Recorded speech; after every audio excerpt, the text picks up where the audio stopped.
So this may shock you, but in actual fact, I don't have social media. And this is not something new.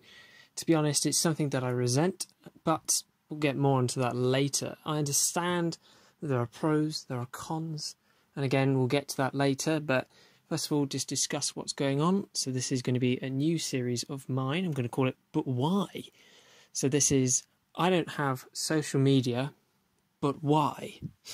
So basically, we're going to go through the pros, the cons, why you should, why you shouldn't, the different effect it has on society, these sort of things. And yeah, it should be an interesting video. So without any further ado, let's just get started.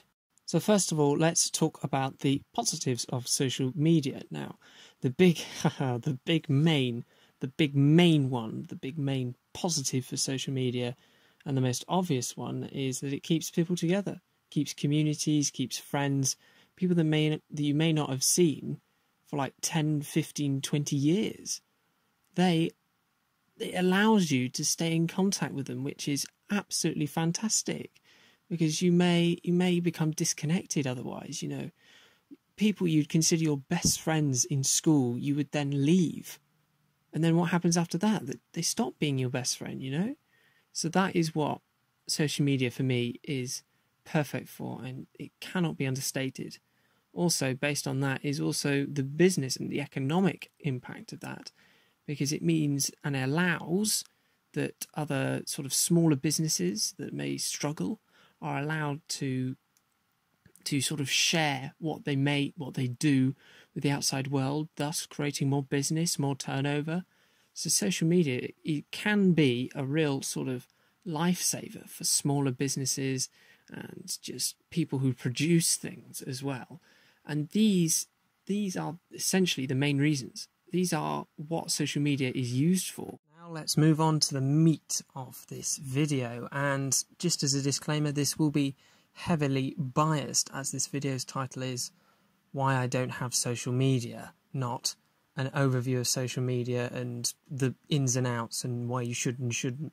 Okay, just as a disclaimer for that, so I don't want any hate, you know, saying, oh, why you don't have it, you're totally wrong, you know, this is why you should. I'm not disputing any of these facts, it's just that I personally do not have it, and this is why.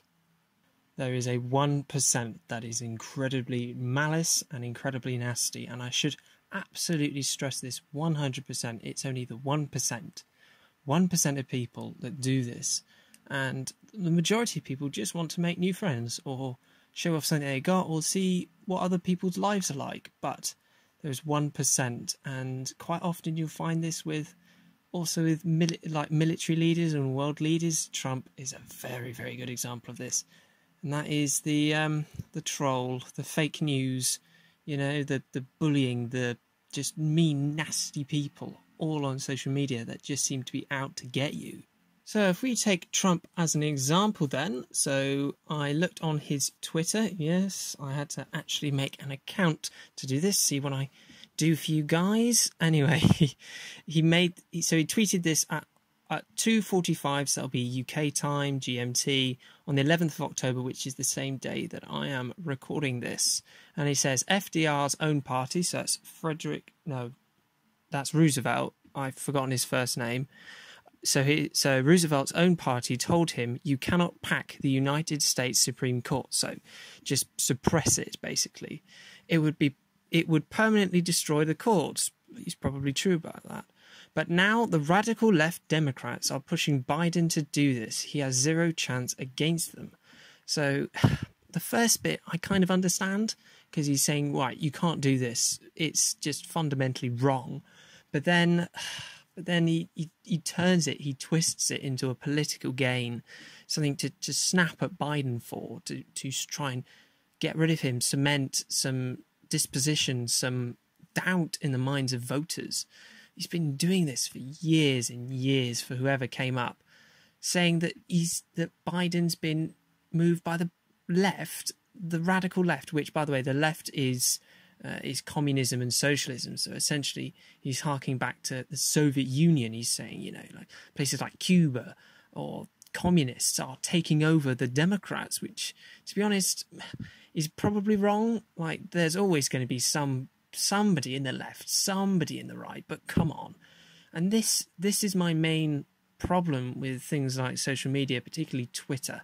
Twitter, I think, is the worst offender for this, mainly because it's the one Trump uses. But this is not a bias against Trump. To be honest, I quite like the man.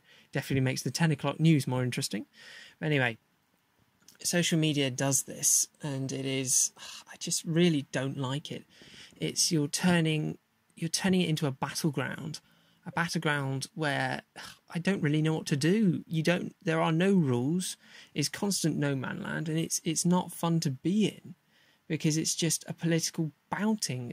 It's political fighting match, and it's not a good place to be. Now, just to absolutely put it out there, it is not my place to say what a president can and cannot do, but I just don't want to be a part of this sort of atmosphere of fighting between two political parties.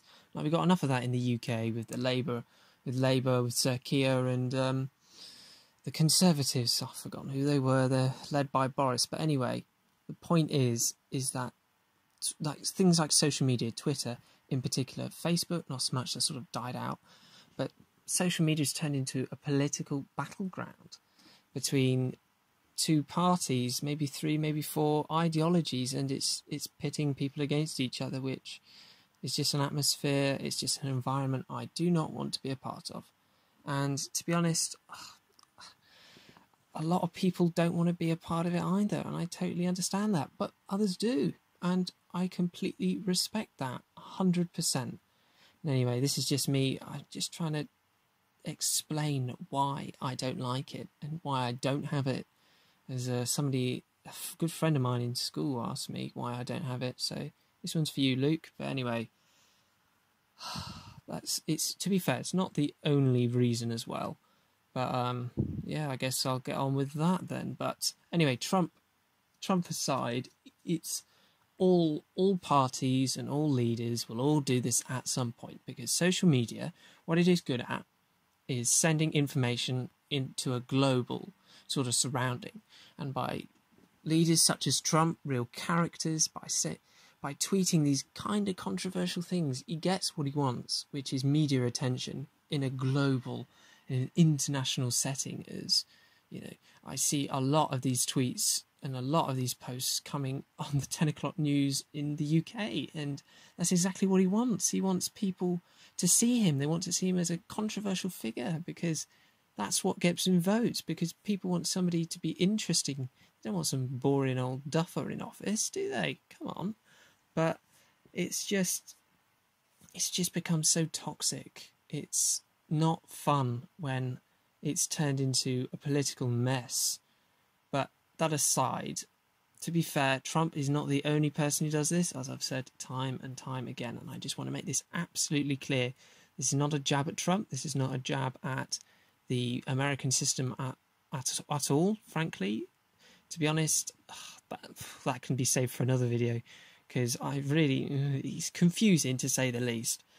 But anyway, let's safely move on to basically any other reasons and all the other things that I really just don't like about it. The other main reason that I don't have social media is because, in a strange way, it's its strongest suit. I don't like really being followed, if that makes sense.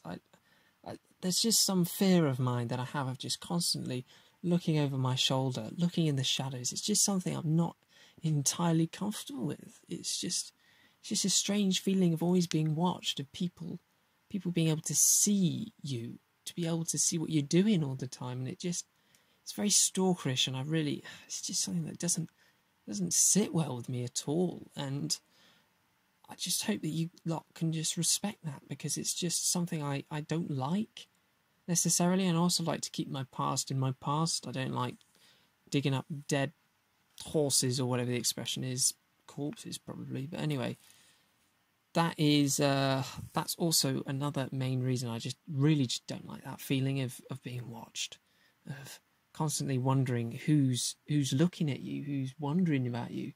Like, I know it's only a very, very, very, very small percentage of these cases actually end up with stalkers or murderers or, you know, things like terrorism. It's such a small percentage that countries don't like ban social media permanently, except China. But that's a whole other case that we'll probably look at further down the road. But yeah, I just wanted to clarify this. Right, so that's going to be it for today. Yeah, I just wanted to make these sorts of videos. I want to make more of these where I just sort of talk about things. It's probably going to be more of in conversation with, so it's going to be more of this sort of relaxed style of me just sort of talking about stuff. And because I've always been told that my greatest suit is discussion, and I feel like that's what I really want to implement into this channel is the sense of community, sense of discussion about different facts, not shouting at each other and blaring down, but more sort of structured debates, you know, sort of discussing ideas and what people's different views are. And I'm actually getting quite excited about that. And this has also been very much experimental sort of video ideas. So if you do enjoy, please do subscribe and also like the video, and also do comment if you do like it, because I would really like to know if there's anything I can change, do better, any other topics you would like to see. That is also another thing. So yeah, I'm probably going to end it there. No, in fact, I will end it there. So if you have enjoyed, then please do subscribe. It is free after all. Don't forget to like the video, as I've already said. And yeah, that's going to be it for today. And I'll see you all in the next video.